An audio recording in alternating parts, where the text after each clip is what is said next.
Dzień dobry, jak się masz? Welcome to another episode of Polish Garden.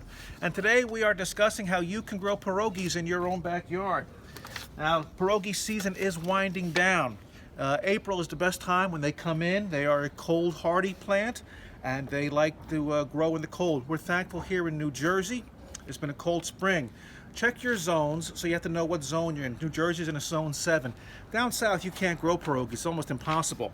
In fact, out in Pennsylvania where Mrs. Tees has her pierogi farm, they grow well out in Pennsylvania with the rest of the Polacks that are hiding out there. Now when you're growing your pierogies, it's a very important, well, you say, wait a minute, I never heard of a pierogi plant. There's a good reason why you never heard of pierogi plants, because they have stopped the exporting of them. When the Soviet Union collapsed in 1989, Poland gained its independence and they immediately cut off the export of pierogi plants. You might remember it was called the Pierogi Act of 1990. It was in all the papers, the news, everything. It was very discouraging. And so you can't get any more pierogi plants. The only thing you can do is you have what's been left over for all these years. And so our family's been growing them, but you can't sell them. It's very dangerous to sell a pierogi plant. It's a very heavy fine and even prison time. There is an extremely big black market between the United States and Canada. Canadians love the pierogies. You say, listen, I know you think they're all beer and hockey up there, but they're pierogi crazy up there. They really are. Those Canucks are nuts. And so they grow real well in Canada. Once you get past the American-Canadian border, the temperature drops like 40 degrees, so they grow really well out there.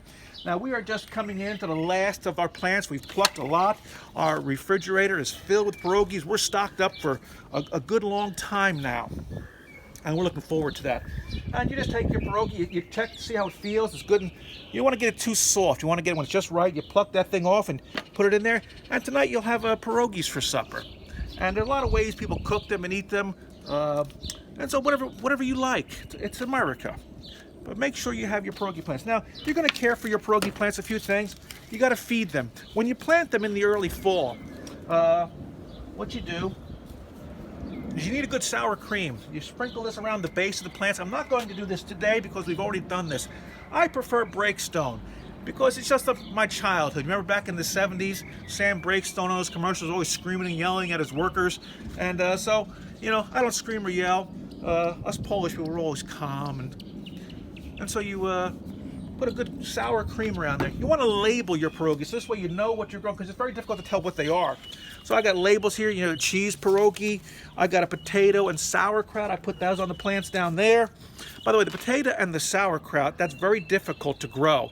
That is one of the hardest pierogies to grow. You really have to know your stuff, and it takes a lot of trial and effort, but you know what? You just keep trying and working, and you can get the right balance of the right amount of pierogi and cheese and potato or sauerkraut. Is really excellent. And just a potato pierogi. These are all wonderful things. They will be a help and a blessing to the family.